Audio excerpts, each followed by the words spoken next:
Now to our top story. We told you earlier about the DOJ report of atrocities at Tutwiler Prison. Tonight, I sat down with a former inmate who witnessed it all firsthand. You know, you have your good days with your bad days. Tutwiler Prison, a place Pam Williams knows well. A former drug addict, she's done 4 multiple-year stints in prison since 1997. 3 of them were here at the Wetumpka facility.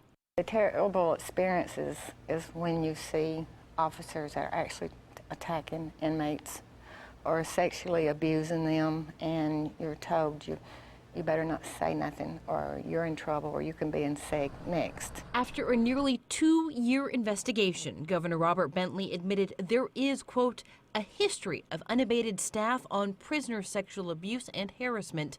He goes on to say officials have been on notice for over 18 years of the risks to women prisoners, and for over 18 years have chosen to ignore them. Williams says this is validation of the abuse she experienced off and on for 16 years.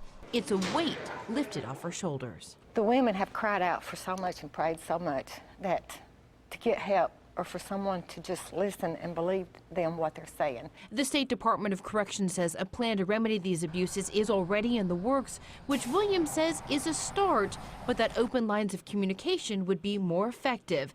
She claims many inmates felt trapped, that their stories couldn't get out to the people who would or could protect them. Because when we write the commissioner or like Southern Center for Human Rights, a lot of our letters, mails does not get out. It's pulled.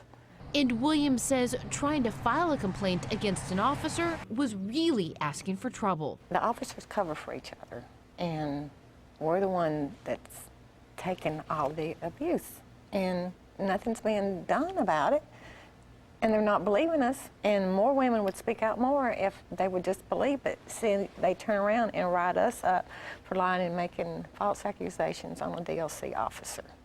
That keeps someone shut up, especially if you're coming up for parole. In response to the report, DOC Commissioner Kim Thomas says, we have never downplayed the significant and serious nature of these allegations. I do not, however, agree that Tutwiler is operating in a deliberately indifferent or unconstitutional manner. However, as someone who lived in the melee for nearly 2 decades, Williams disagrees. How common would you say? I would say almost on an everyday situation. There's something that is happening and going on. Now for our complete coverage on the stories at Tutwiler Prison, just log on to CBS42.com.